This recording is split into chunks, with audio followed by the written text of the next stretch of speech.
আমাকে শহীদ করে সেই মিছিলে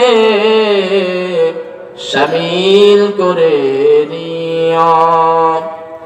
আমাকে শহীদ করে সেই মিছিলে শামিল করে নিও। যে মিছিলের নেতা আমির হামজা, খোবাইব খাব্বাব, আল্লাহর ছিল যারা অতি প্রিয়, শামিল করে নিও। আমাকে শহীদ করে সেই মিছিলে শামিল করে নিও। বলেন আমিন। তাহলে নামাজ কায়েম করতে হবে। নামাজ কায়েম করলে তাহলে রাষ্ট্রের মধ্যে রহমত নাযিল করবেন কে?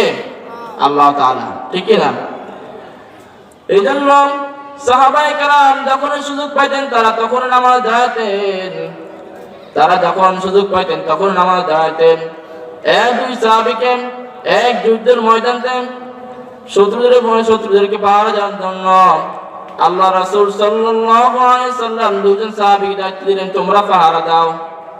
এক সাহাবী ঘুমিয়ে পড়ছেন, বললেন তুমি যদি কোনো সমস্যা আমাকে বলিও। ওই সাহাবী চিন্তা করলেন আমি জাগ্রত থাকি আর কি করব, আমি একটু নামাজ পড়ি। যখন ওই সাহাবী নামাজ দাঁড়ালেন, নামাজ দাঁড়ানোর পরে দুশমন এসে গেল, কাফের এসে মানুষ নাকি বোঝার জন্য কোনো নড়াচড়া করে না, এই জন্য বোঝার জন্য তীর নিক্ষেপ করলো। একটা তীর নিক্ষেপ করার পরে ওই সাহাবীর কোনো নড়াচড়া নাই। এরপরে দ্বিতীয় তীর নিক্ষেপ করলো। দ্বিতীয় তীর নিক্ষেপ করার পরে ওই সাহাবী তাড়াতাড়ি নামাজ শেষ করে দিল। আর বর্ণনা করলো, আমার কাছে আমার নামাজ, আল্লাহ তাআলা নামাজ পড়তে এত সুন্দর, এত মজা লাগলো। আল্লাহ রাসূল সাল্লাল্লাহু আলাইহি সাল্লামের ক্ষতি হবে, দুশমনরা এসে ক্ষতি করবে, এই জন্য আমি নামাজ তাড়াতাড়ি শেষ করলাম। আর নয় আমি জীবন গেলেও নামাজ শেষ করতাম না। সুবহানাল্লাহ। যারা নামাজ পড়বে না তাদের কি অবস্থা হবে? আল্লাহ তাআলা বলেছেন, মা সালাকাকুম ফি সাকার। তাদেরকে ফেরেশতারা বলবে তোমরা কেন জাহান্নামে আসলাম?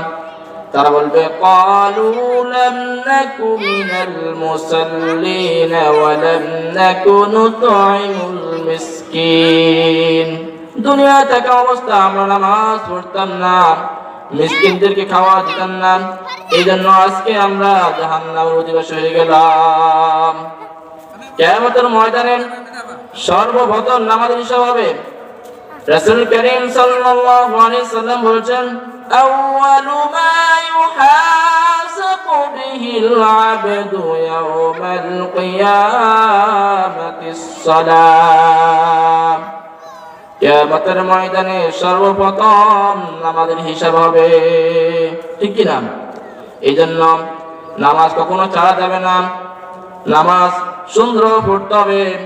অনেকে নামাজ পড়ে কি পড়ে সেই নিজেও জানে না, এত দ্রুত নামাজ পড়ে।